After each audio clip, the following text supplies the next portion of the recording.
Sitar entertainments మన డాకు మహారాజ్ యొక్క విజయోత్సవ సభకు సెలబ్రేషన్స్ కి పిచ్చేసిన పాత్రికేయ సోదరులందరికీ ప్రింట్ అండ్ ఎలక్ట్రానిక్ మీడియా వారికి నా హృదయపూర్వక కళాభివందనాలు తెలియజేసుకుంటున్నాను. అందరూ వాళ్ళ అనుభవాలు చెప్పారు. ఈ సినిమా మొదట కొబ్బరికాయ గుట్టిన దగ్గర నుంచి కూడా జరిగిన వింతల గురించి. నేను ఎప్పుడు నమ్మేది ఒక దైవం నమ్ముతాను, అది కూడా మనకి తోడవ్వాలి ఇప్పుడని. ఆ దైవం కనిపించిన దైవం అది వేరు వేరు రూపాల్లో ఉండొచ్చు. ఒక్కొక్కడు ఒక్కొక్క దేవుడిని ఆరాధిస్తారు. శివుడు కావచ్చు, వెంకటేశ్వర స్వామి కావచ్చు, విష్ణువు కావచ్చు, లేకపోతే రకరకాల వాళ్ళ ఎలువెలుపులు. అలాగే తల్లిదండ్రులు, నా తల్లిదండ్రులు వాళ్ళ యొక్క ఆశీర్వాదం, అలాగే కళాబద్దలి యొక్క ఆశీర్వాదం, ఇవన్నీ కలగలిపితే ఒక డాకు మహారాజ్. ముఖ్యంగా ఎన్నో సినిమాలు చేశాను. సరే, దాంట్లో వరుసగా ఇది 4వ సినిమా విజయం సాధించింది. మొదటి సినిమా ఏమో ఒక పరీక్ష, అఖండ చేసేటప్పుడు అదేమో కరెక్ట్గా కోవిడ్ రావడం. ఆ కోవిడ్ టైంలో సాధించే ధైర్యం చేసి సినిమాని విడుదల చేయడం, అఖండమైన విజయాన్ని సాధించడం అఖండ సినిమా. దాంతో అది సాధించడమే విజయం కాకుండా ఎన్నో ఇంకా ముందు తర్వాత ఎంతోమంది ధైర్యం చేసి సాహసించి వస్తారు, జనం చూస్తారు సినిమాల్ని అన్న ఒక ధైర్యంతో వాళ్ళ సినిమాలన్నీ ఆ తర్వాత తెలుగే కాకుండా అన్ని భాషల సినిమాలు కూడా వాళ్ళ సినిమాలను ధైర్యంగా విడుదల చేయడం జరిగింది. ప్రతిదీ ఒక ఛాలెంజ్. అయిపోయింది అఖండ, నెక్స్ట్ ఏమిటి అన్నప్పుడు ఒక వీరసింహారెడ్డి, అదైన తర్వాత సరే అది కూడా అయిపోయింది. అంటే ప్రతిదీ ఒక ఛాలెంజ్. అంటే పీక్స్కి వెళ్ళినప్పుడు ఎప్పుడు ఒక ఛాలెంజ్. నేను ఎప్పుడు అది ఛాలెంజ్గా తీసుకోను. ఎందుకంటే నాకు ప్రేక్షక దేవుళ్ళు వాళ్ళు ఇస్తున్న ప్రోత్సాహం అయితే లేకపోతే వాళ్ళకి ఏం కావాలి. ఎందుకంటే మేము ఎప్పుడు ఎవ్రీడే కన్జ్యూమబుల్ కమోడిటీ, అంటే నిత్యావసర వస్తువులు. సో మనం ముందే గ్రహించాలి. ఇప్పుడు వాళ్ళు ముందే ఏం కావాలి, అది ఒక ఫుడ్ విషయంలో కావచ్చు, లేకపోతే రకరకాల ఏమేమైతే ఉన్నాయో వాటిల్లో వాళ్ళు సర్వే చేసి, సో దాని తర్వాత వాటిని మార్కెట్లోకి తీసుకోవడం, ప్రమోట్ చేయడం. దాని తర్వాత అలాగే ఈ సినిమా కూడా, ఎందుకంటే సినిమా అనేది మనిషి ఒక ఈ దినచర్యల్లో అంటే సతమవుతూ అన్న పానీయాలు అనే అవసరాలతో పాటు ఈ సినిమాను కూడా ఎంచుకున్నాడు. కాబట్టి ఆ సినిమా ఎలా ఉండాలి, ప్రేక్షకులు ఎటువంటి సినిమాని మనం అందించాలి అన్నది ఆలోచించుకోవలసిన విషయం. ఇండస్ట్రీలో నిర్మాతలు అయితేనేమి, దర్శకులు అయితేనేమి, లేకపోతే మా నటీనటులు అయితేనేమి. అటువంటిది దాని తర్వాత ఒక నెలకొండ భగవంత్ కేసరి అదైంది. దాని తర్వాత ఏమిటి అన్నది స్టార్ట్ అయినప్పుడు ఈ డాకు మహారాజ్ సినిమా అంటే కథ నీటి గురించి.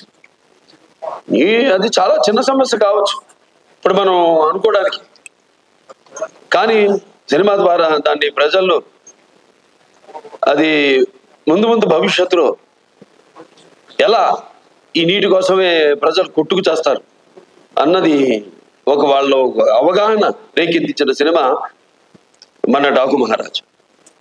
టైటిల్ దగ్గర నుంచి కూడా ఒక ఛాలెంజ్, ఏం టైటిల్ పెట్టాలి సినిమాకి.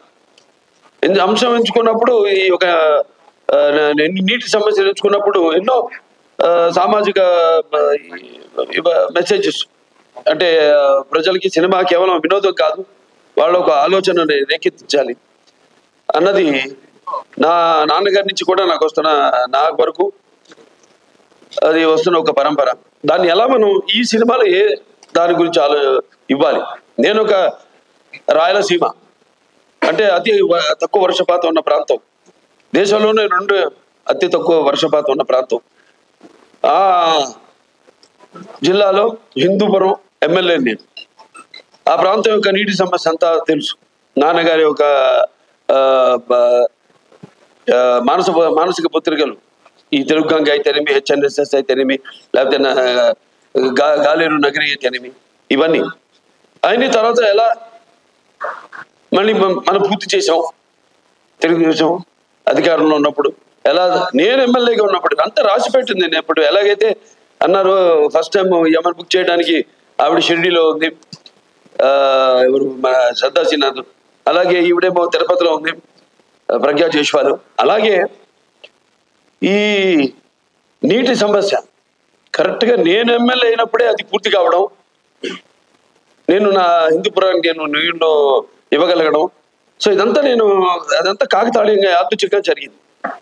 ఇప్పుడు ఆ నీటి సమస్య గురించి సినిమా తీయాలి అనే ఒక ఆలోచన వచ్చింది. దాన్ని ఎలా ప్రజెంట్ చేయాలి మనం అనుకున్నప్పుడు రాజస్థాన్ ఎక్కడైతే ఉంది, ఇక్కడ మన తెలుగు వాళ్ళు గొప్పతనం చాటుకుంటూ అక్కడ రాజస్థాన్లో కూడా మళ్ళీ మనం వాళ్ళు దుక్కుదున్ని నీరు పోసి నారు పెట్టి అలాగే కోత కోసి ఎలా చేయగలుగుతాం, అక్కడ కూడా మన ఒక ఇంజనీర్, ఒక సామాన్య ఇంజనీర్, ఒక తెలుగువాడు వెళ్ళి ఎలా చేయగలుగుతాడు. చేసాం మనం ఇక్కడ సృష్టికి ప్రతి సృష్టి చేసాం. ఎలాగైతే మన రాయలసీమ గురించి చెప్పాను, మన ఇది అవిభక్త ఆంధ్ర రాష్ట్రానికి 6 ముఖ్యమంత్రులు ఇచ్చింది రాయలసీమ అని. సో అది పెట్టుకుని మైండ్లో సమస్య చిన్నదే కావచ్చు, కానీ రాష్ట్రాలు వాళ్ళ నీళ్ళ కోసం కొట్టుకుంటారు. సరే, ఆ నేపథ్యంలో ఆ సినిమాని తీసుకోవడం, సెలెక్ట్ చేయడం, దాంట్లో పాత్రని ఎలా దాన్ని ఒక ఇంజనీర్ డాకుగా మారడం, అలా దాంతో మొదలయ్యాక సరే మీకు సినిమా గురించి ఈరోజు ఆ సినిమాని అఖండమైన విజయాన్ని మాకు అందించి ఇవాళ మా వెన్ను తట్టి ఇంకా మాకు ఎవరైతే మేము ఆకలితో ఉన్నామో ఒక సినిమా చేసి దాని ఒక ఫలితం కోసం రెయిన్బోర్డ్ కష్టపడి ఎలా ఉంటుంది ఆ సినిమా, దాని ఫలితం ఎలా ఉండబోతుంది అని ఎదురు చూస్తున్నాము. అటువంటి తరుణంలో ఇటువంటి అఖండమైన విజయాన్ని మాకు అందించినందుకు తెలుగు ప్రేక్షకులందరికీ నా హృదయపూర్వక కృతజ్ఞతాభివందనాలు తెలియజేసుకుంటున్నాను. ఇంకా ముఖ్యంగా ఈ సినిమాలో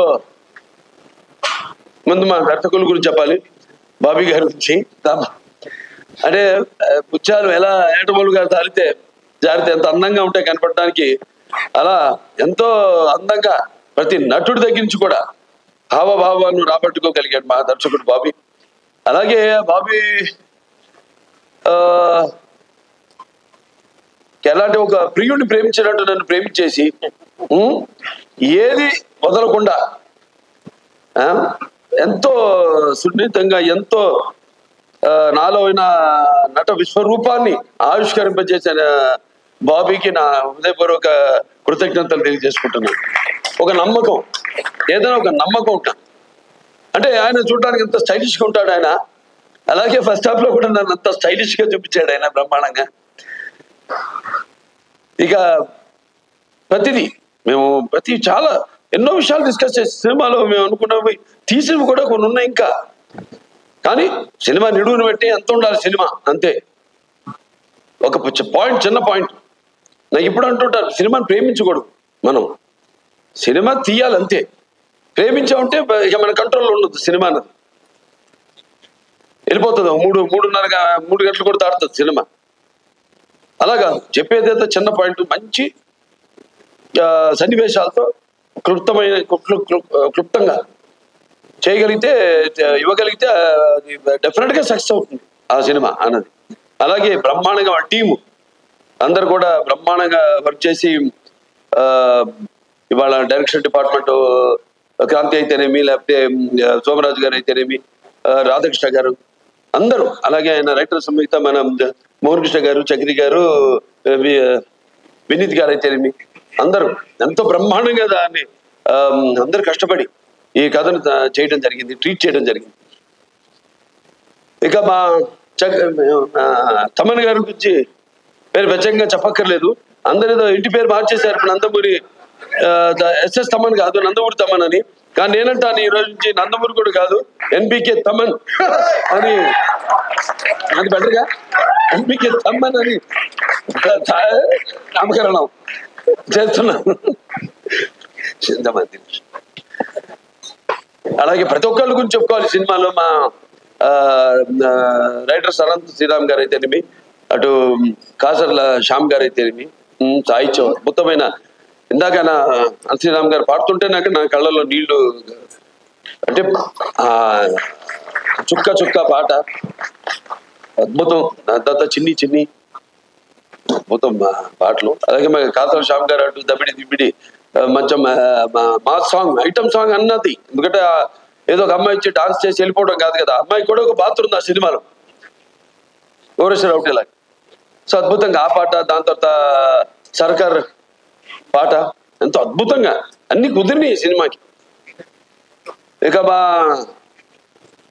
హీరోయిన్లు నా ప్రజ్ఞ జైస్వాల్, అఖండ నుంచి మా యొక్క ఈ యొక్క జర్నీ, అందులో కూడా ఎంతో అద్భుతమైన పర్ఫార్మెన్స్, గ్లామర్ పర్ఫార్మెన్స్ కలగలిపి ఎంతో అద్భుతంగా ఆవిడ రెండింటిని సమపాళ్లలో కనిపించడం జరిగింది. మళ్ళీ తిరిగి మా కాంబినేషన్లో మళ్ళీ ఇది రెండో సినిమా ఈ యొక్క డాకు మహారాజ్. ఈ చిత్రం కూడా విజయం కావడం తప్పకుండా ఎంతో అందం ప్లస్ టాలెంట్ రెండు కలగలిపిన మరొక ఆర్టిస్ట్ మన శ్రద్ధా శ్రీనాథ్. ఎంతో ఇంతకుముందు మాట్లాడేటప్పుడు కూడా బాబీ గారు చెప్పారు, ఎంతో సెలెక్టివ్. తను కూడా చెప్పింది. నేను అంటాను ఆర్టిస్ట్ అన్నది ఎప్పుడు, ఆర్టిస్ట్ అన్న వాడు ఎప్పుడు కనిపిస్తూ ఉండాలి, ఎప్పుడు should be always in the focus. ఎప్పుడు ఎక్కువ అంటే ఆవిడ రియలైజ్ అయినట్టు సెయింగ్ దట్. ఇప్పుడు అంటుంది ఆవిడ, కాదు నేను ఇక్కడి నుంచి ఎక్కువ సినిమాలు నటిస్తాను నేను అంటే. మంచి సినిమాలే, ఎందుకంటే ఆవిడకున్న ఇమేజ్కి, ఆవిడకున్న టాలెంట్కి తగ్గట్టుగా ఆవిడకి పాత్రలు వస్తాయి. మరి నేను అన్నది ఏదో ఇందాక ప్రేమించకూడదు సినిమానని, కథ వరకు పాత్ర వరకు మాత్రం ఎప్పుడు కనిపిస్తూ ఉండాలి. ఉంటేనే ఆర్టిస్ట్ని మర్చిపోరు, ఎప్పుడు ఆర్టిస్ట్ గుర్తుండిపోతారు. సో అద్భుతమైన గురువైన పాత్రని ఎంతో అద్భుతంగా నటించిన శ్రద్ధా శ్రీనాథ్కి నా అభినందనలు తెలియజేసుకుంటున్నాను. ఇంకా మా చాలా మంది ఫైట్ మాస్టర్ వెంకట్ మాస్టర్ గారు, అలాగే మా కెమెరామెన్ విజయ్ కార్తిక్ గారు, ఇక మా డాన్స్ మాస్టర్ శేఖర్ మాస్టర్ గారు అయితేనేమి, శివ మాస్టర్ గారు అయితేనేమి, అందరూ ఎంతో అద్భుతంగా వాళ్ళకి అప్పచెప్పిన వాళ్ళ పనులను ఎంతో 100కి 100 పాళ్ళు న్యాయం చేసి ఈ సినిమాలో ఏదైతే మా నిర్మాత వంశీ గారు కలగన్నారు, ఆయన అభిమాని ఫ్యాను. అటువంటిది ఒక కొత్త బాలకృష్ణ నేను ఆవిష్కరించాలి ఈ సినిమాలో అని ఏదైతే ఆయన కలగన్నాడో, అలా ఆయన ప్రతి దాంట్లో కూడా ఆయన కేవలం నిర్మాతగా కాకుండా ఒక టెక్నీషియన్గా అన్ని క్రాఫ్ట్స్ మీద మంచి గ్రిప్ ఉన్న నిర్మాత మన వంశీ గారు. అటువంటి నిర్మాత కూడా మనకు ఉండడం ఒక ఆయన అభిమానిగా నాకు చాలా గర్వంగా ఉంది. సో ఆయన్ని ఈ యొక్క సందర్భంగా ఆయన అభినందిస్తూ ఇంకా ఎన్నెన్నో మంచి అద్భుతమైన సినిమాలు తీశారు ఆయన బ్యానర్లో. ఇంకా ముందు ఇంకా మంచి సినిమాలు కూడా తీయాలని ఆయన అభినందిస్తూ, లాస్ట్ బట్ నాట్ మన వేద రాజా ఎంతో అద్భుతంగా పాత్రని డైరెక్టర్ గారు చెప్పారు. ఆవిడ గురించి ఎప్పుడు అవుతానుండేది సెట్లో, అసలు కూర్చొని ఎరగను, తలిసిపోయి అట్లా కురుకు తీయడం కానీ ఎరగను నేను. ఎప్పుడు ఎంతో అటు విన్నట్టే అటు చూసుకుంటూ మళ్ళీ చెప్పినట్టు డైరెక్టర్ గారు కెమెరా ఆన్ అని కానీ ఏమిందో ఏమి ఎప్పుడు చూస్తుందో తెలియదు కానీ అచ్చం అనుగా చెప్పినట్టే అంత బ్రహ్మాండంగా అభినయించింది. ఆ పాత్ర మరి ఫస్ట్ హాఫ్ లో అద్భుతంగా అసలు ఆ డైలాగ్స్ ఏదైతే బండి డ్రైవర్ గా సెలెక్ట్ చేయడానికి నన్ను బండి తోలమంటుందా, బండి వెనక్కి రివర్స్ తోలుతుంది, దాన్ని బండిని ఆపగానే ఎందుకు నేను ఆపనలేదు కదా, ఎందుకు ఆపావంటే వెనకాల పూల కుండీలు ఉన్నాయమ్మా. దిగి వెళ్ళి చూస్తే అప్పుడు అంటాను వాటిల్లో కూడా పూల చెట్లకు కూడా ప్రాణం ఉంటుంది కదమ్మా అనగానే ఒకసారి ఆ పక్కన ఎవరైనా మకరంద ఆయన వెంటనే ఎంత అంటే ఎంతమంది ఊచకోతూ వచ్చాడు ఇక్కడికి అనేది ఎంతో అద్భుతంగా ప్రతిదీ ఎంతో బాగా నటించేది పాప. మంచి భవిష్యత్తు ఉంది. స్టడీ వెల్, ముందు पढ़ना भी उसके साथ बाद में धीरे धीरे యాక్టింగ్ करना.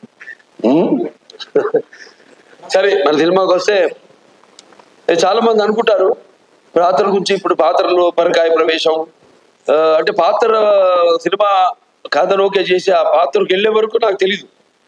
అంటే నేను నా వాచకం, నా ఆంగికం కానీ నా ఆహార్యం కానీ ఎలా ఉంటుందో నాకు ఐడియా లేదు, ఉండదు. ప్రతి పాత్రకు ఒకటే చేస్తాను నేను. కాకపోతే ఒక్కసారి ఆ పాత్రలోకి వెళ్ళినప్పుడు ఆ పాత్ర నన్ను ఆ పరకాయ ప్రవేశం చేసినప్పుడు అంటే నేను ఎప్పుడు చెప్తుంటాను ఒక యాక్టింగ్ అంటే కేవలం అరవడం నవ్వడము ఒక తృప్తి పరిచే ఒక డైలాగ్ అరవడము కాదు. పాత్ర అంటే ఒక పరకాయ ప్రవేశం. ఇంకో పాత్రలోకి ఏ పాత్ర అనుభవాలు అయితే ఆ పాత్రకు ఆత్మ అనుభవాలైతే మనము అనుభవించలేదో ఆ పాత్రలోకి వెళ్ళిపోవడం. సో అది నాకు గొప్ప వరంగా భావిస్తున్నాను మా నాన్నగారి తోట. అలాగే చాలా మంది అంటుంటారు అంటే ఈ సినిమా మొదలైంది కూడా ఈ సప్త సముద్రాలు వాటి గురించి చర్చించుకుంటూ ఎన్నో చర్చించుకున్నాం సరదాగా. ఇక చర్చించుకోవడానికి ఉంది, సబ్జెక్ట్ ఇంత అనుకుంటాం, దాన్ని కుదిస్తామండి. మనం నేను చెప్పిన 2.5 గంటలు అంటే మనకి ఎలా ఉన్నాయి, లవణ సముద్రం అయితేనేమి, ఇచ్చు సముద్రం అయితేనేమి, లేకపోతే సర్ప సముద్రం అయితేనేమి, దతి సముద్రం అయితేనేమి, క్షర సముద్రం అయితేనేమి, లేకపోతే శుద్ధ సముద్రం అయితేనేమి, ఇలా మన దాంట్లో కూడా మన శరీరంలో కూడా 7 సముద్రాల నుంచి మొదలైంది. మన ప్రపంచంలో కూడా 7 సముద్రాలు ఉన్నాయి. ఎలా ఏం చేద్దాం, ఈ నీళ్ళ గురించి ఎన్నో డిస్కషన్స్ చేసాం, వాటర్ గురించి. ఓ సీన్ కూడా తీసేసాం నీడు ఎక్కువైందని. దాంట్లో మన గురించి చెప్పుకుంటాం. ఏది మన సార్ ఆర్థర్ కాటన్ ధర ఒక్కడే గోదావరి దగ్గర ధవళేశ్వరం ఆనకట్ట కట్టించాడు. అలాగే ఈ యొక్క ఏదైతే